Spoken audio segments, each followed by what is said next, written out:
नमस्कृत्य नरं चैव नरोत्तमं देवीं सरस्वतीं व्यासं ततो जयमुदीरयेत्। ओम नमो भगवते वासुदेवाय, ओम नमः पितामहाय, ओम नमः प्रजापतिभ्यः, ओम नमः कृष्णद्वैपायनाय, ओम नमः सर्वविघ्नविनायकेभ्यः।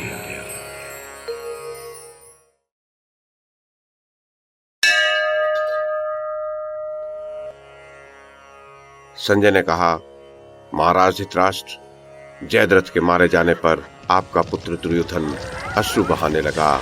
उसकी दशा बड़ी दयनीय हो गई और शत्रुओं पर विजय पाने का उसका सारा उत्साह जाता रहा। अर्जुन, भीमसेन और सात्विकी ने कौरव सेना का बड़ा भारी संहार कर डाला है, ये देखकर उसका चेहरा उदास हो गया, आंखें भर आई। वो सोचने लगा, इस पृथ्वी पर अर्जुन के समान कोई योद्धा नहीं है। जब अर्जुन को क्रोध चढ़ाता है, उस समय उनके सामने द्रोणाचार्य, कर्ण, अश्वत्थामा और कृपाचार्य भी नहीं ठहर पाते। आज के युद्ध में उसने हमारे सभी महारथियों को हराकर सिंधुराज का वध किया, किंतु कोई भी उसे रोक न सका। हाय, हमारी इतनी बड़ी सेना को पांडवों ने हर प्रकार से नष्ट कर डाला। जिसके भरोसे हमने युद्ध के लिए अस्त्र शस्त्रों की तैयारी की, जिसके पराक्रम का आश्रय ले संधि का प्रस्ताव करने वाले श्री कृष्ण को तिनके के समान समझा, उस कर्ण को भी अर्जुन ने युद्ध में परास्त कर दिया। महाराज, सारे जगत का अपराध करने वाला आपका पुत्र दुर्योधन जब इस प्रकार सोचते सोचते मन ही मन बहुत व्याकुल हो गया, तब वह आचार्य द्रोण का दर्शन करने के लिए उनके पास गया और उन्हें कौरव सेना के महान संहार का सारा समाचार सुनाया। उसने ये भी बताया कि शत्रु विजयी हो रहे हैं और कौरव आपत्ति के समुद्र में डूब रहे हैं। फिर उसने कहा, आचार्य, अर्जुन ने हमारी 7 अक्षौहिणी सेना का नाश करके आपके शिष्य जयद्रथ का भी वध कर डाला। ओह, जिन्होंने हमें विजय दिलाने की इच्छा से अपने प्राण त्याग कर यमलोक की राह ली, उन उपकारी सुहृदों का ऋण हम कैसे चुका सकेंगे। जो भूपाल हमारे लिए इस भूमि को जीतना चाहते थे, वे स्वयं भूमंडल का ऐश्वर्य त्याग कर भूमि पर सो रहे हैं। इस प्रकार स्वार्थ के लिए मित्रों का संहार करके अब मैं 1 सहस्र अश्वमेध यज्ञ करूं, तब भी अपने को पवित्र नहीं कर सकता। मैं आचार भ्रष्ट एवं पतित हूँ। अपने सगे संबंधियों से मैंने द्रोह किया है। अहो, राजाओं के समाज में मेरे लिए पृथ्वी फट क्यों नहीं गई, जिससे मैं उसी में समा जाता। मेरे पितामह रक्त रंजित होकर बाणशैया पर पड़े हैं। वे युद्ध में मारे गए, पर मैं उनकी रक्षा न कर सका। काम्बोज राज, अलम्बुश तथा अन्यान्य सुहृदों को मरा देखकर भी अब जीवित रहने से मुझे क्या लाभ है। शस्त्रधारियों में श्रेष्ठ आचार्य, मैं अपने यज्ञ यज्ञादि तथा कुआं बावली बनवाने आदि शुभ कर्मों की, पराक्रम की तथा पुत्रों की शपथ खाकर आपके सामने सच्ची प्रतिज्ञा करता हूँ कि अब मैं पांडवों के साथ संपूर्ण पांचाल राजाओं को मारकर ही शांति पाऊंगा, अथवा जो लोग मेरे लिए युद्ध करते करते अर्जुन के हाथ से अपने प्राण खो चुके हैं, उनके ही लोक में चला जाऊंगा। इस समय मेरे सहायक भी मेरी सहायता नहीं करना चाहते।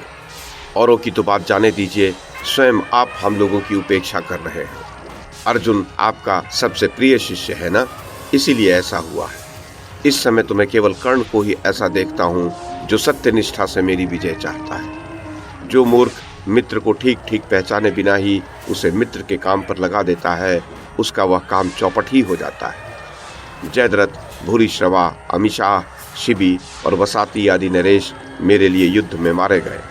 उनके बिना अब मुझे इस जीवन से कोई लाभ नहीं है, अतः मैं भी वहीं जाता हूँ जहाँ वे पुरुष श्रेष्ठ पधारे हैं। आप तो केवल पांडवों के आचार्य हैं, अतः अब मुझे जाने की आज्ञा दीजिए। राजन, आपके पुत्र की कही हुई बातें सुनकर आचार्य द्रोण मन ही मन बहुत दुखी हुए। वे थोड़ी देर तक चुपचाप कुछ सोचते रहे, फिर अत्यंत व्यथित होकर बोले, दुर्योधन, तू क्यों इस प्रकार अपने वाग्बाणों से मुझे छेद रहा है। मैं तो सदा ही तुझसे कहता आया हूँ कि अर्जुन को युद्ध में जीतना असंभव है। जिन भीष्म पितामह को हम लोग त्रिभुवन का सर्वश्रेष्ठ वीर समझते थे, वे भी जब मारे गए तो औरों से क्या आशा रखें। तूने जब द्यूत क्रीड़ा आरंभ किया था, उस समय विदुर ने कहा था, तात दुर्योधन, इस कौरव सभा में शकुनी जो ये पासे फेंक रहा है, उन्हें पासे न समझो, ये एक दिन तीखे बाण बन जाएंगे। वे ही पासे अब अर्जुन के हाथ से बाण बनकर हमें मार रहे हैं। उस दिन विदुर की बात तेरी समझ में नहीं आई। विदुर जी धीर है, महात्मा पुरुष है, उन्होंने तेरे कल्याण के लिए अच्छी बातें कही थी, किंतु तूने विजय के उल्लास में उनकी अनसुनी कर दी। आज जो यह भयंकर संहार मचा हुआ है वह उनके वचनों के अनादर का ही फल है। जो मूर्ख अपने हितैषी मित्रों के हितकर वचन की अवहेलना करके मनमाना व्यवहार करता है वह थोड़े ही समय में शोचनीय दशा को प्राप्त हो जाता है। यही नहीं, तूने एक और बड़ा भारी अन्याय किया कि हम लोगों के सामने द्रौपदी को सभा में बुलाकर अपमानित किया।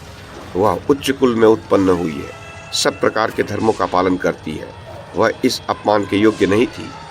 गांधारी नंदन, उस पाप का ही यह महान फल प्राप्त हुआ है। यदि यहाँ यह फल नहीं मिलता तो परलोक में तुझे इससे भी अधिक दंड भोगना पड़ता। पांडव मेरे पुत्र के समान है, वे सदा धर्म का आचरण करते रहते हैं। मेरे सिवा दूसरा कौन मनुष्य है जो ब्राह्मण कहलाकर भी उनसे द्रोह करे? दुर्योधन, तू तो नहीं मर गया था। कर्ण, कृपाचार्य, शल्य और अश्वत्थामा ये सब भी तो जीवित थे। फिर सिंधुराज की मृत्यु क्यों हुई? तुम सब ने मिलकर उसे क्यों नहीं बचा लिया? राजा जयद्रथ विशेषतः मुझ पर और तुझ पर ही अपनी जीवन रक्षा का भरोसा किए बैठा था। तब भी जब अर्जुन के हाथ से उसकी रक्षा न की जा सकी तो मुझे अब अपने जीवन की रक्षा का भी कोई स्थान दिखाई नहीं देता। जहाँ बड़े बड़े महारथियों के बीच सिंधुराज जयद्रथ और भूरिश्रवा मारे गए तो वहां तो किसके बचने की आशा करता है? जिन्हें इंद्र सहित संपूर्ण देवता भी नहीं मार सकते थे, उन भीष्म जी को जब से मृत्यु के मुख में पड़ा देखा है तब से यही सोचता आ रहा हूँ कि अब यह पृथ्वी तेरी नहीं रह सकेगी। ये देखो, पांडवों और श्रृंजियों की सेनाएं एक साथ मिलकर मुझ पर चढ़ी आ रही हैं। दुर्योधन, अब मैं पांचाल राजाओं को मारे बिना अपना कवच नहीं उतारूंगा। आज युद्ध में वही कर्म करूंगा जिससे तेरा हित हो। मेरे पुत्र अश्वत्थामा से जाकर कहना कि वह युद्ध में अपने जीवन की रक्षा करते हुए जैसे भी हो सोमकों का संहार करे, उन्हें जीवित न छोड़े। दया, दम, सत्य और सरलता आदि सद्गुणों में स्थित रहे। धर्म प्रधान कर्मों का ही बारंबार अनुष्ठान करे। ब्राह्मणों को संतुष्ट रखे। अपनी शक्ति के अनुसार उनका सत्कार करे।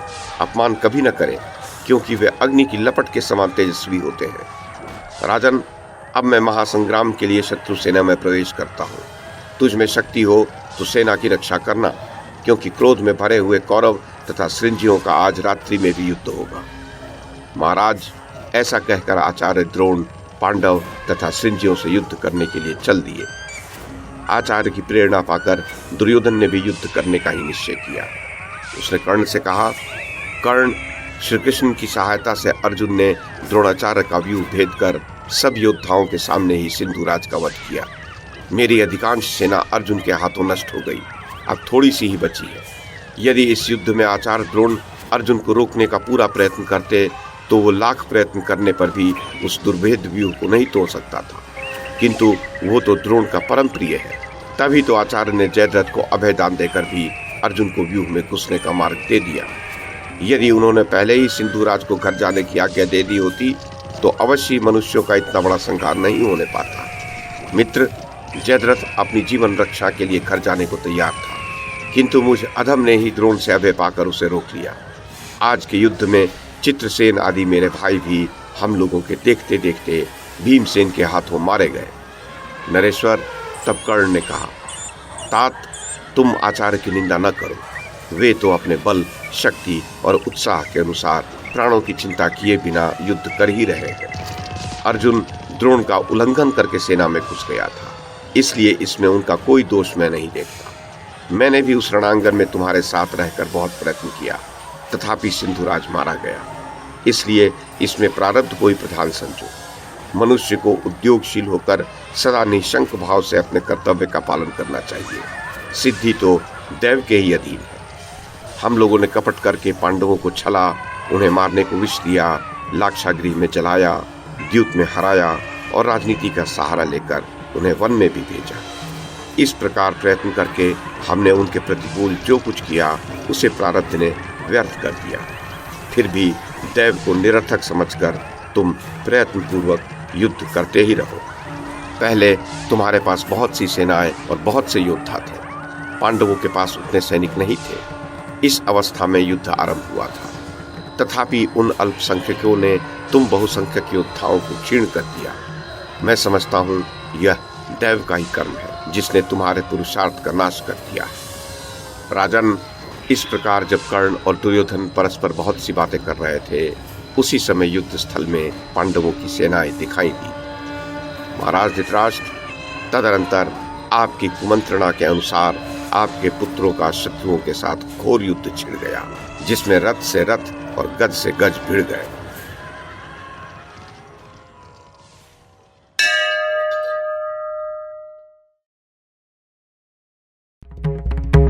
YouTube के माध्यम से महाभारत की कथा को एक श्रृंखला के रूप में प्रस्तुत करने का हमारा ये प्रयास यदि आपको सराहनीय लगा हो तो कृपया इस कड़ी को लाइक और शेयर करें, चैनल को सब्सक्राइब करें और बेल आइकन को दबाएं। साथ में अन्य लोगों को भी देखने के लिए प्रेरित करें। धन्यवाद और नमस्कार।